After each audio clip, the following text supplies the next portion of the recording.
They faked storm damage to steal insurance money, so I made the state drag every one of them out in handcuffs. I live in a 3-building condominium complex just north of Sarasota Bay. Stucco walls the color of seashells, and red tile roofs that glisten after rain. For years it was peaceful. Morning coffee on my balcony, the smell of salt drifting in from the water, the sound of gulls over the mangroves. Then Hurricane Elsa swept through in the summer of 2022, tearing a few shingles and scattering palm fronds across the parking lot. Nothing catastrophic.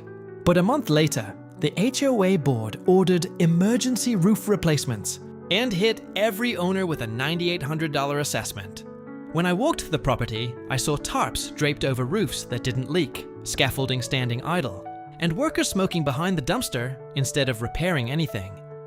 The invoices pinned to the clubhouse bulletin board listed structural damage on units that hadn't even lost a gutter. I asked our board president, Mark, about it. He smiled like a realtor closing a deal and said, "Insurance is covering most of it. Don't worry." His gold chain glinted in the sun. I didn't believe a word. I called the roofing company listed on the claim. A woman answered, confused.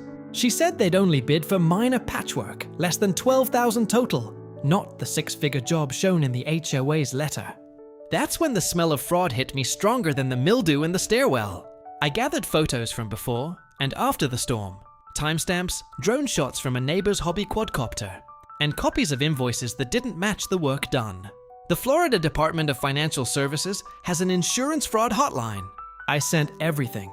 Pictures, statements, even a recording of Mark bragging at the pool. Easy money, man. The storm did us a favor. Weeks later, unmarked cars rolled through the gate at dawn. I watched from my balcony as agents in windbreakers spread out, knocking on doors. One of them carried a box labeled evidence. By the end of that week, 3 board members were arrested for insurance fraud and conspiracy. Court records showed the contractors were shell companies tied to Mark's cousin.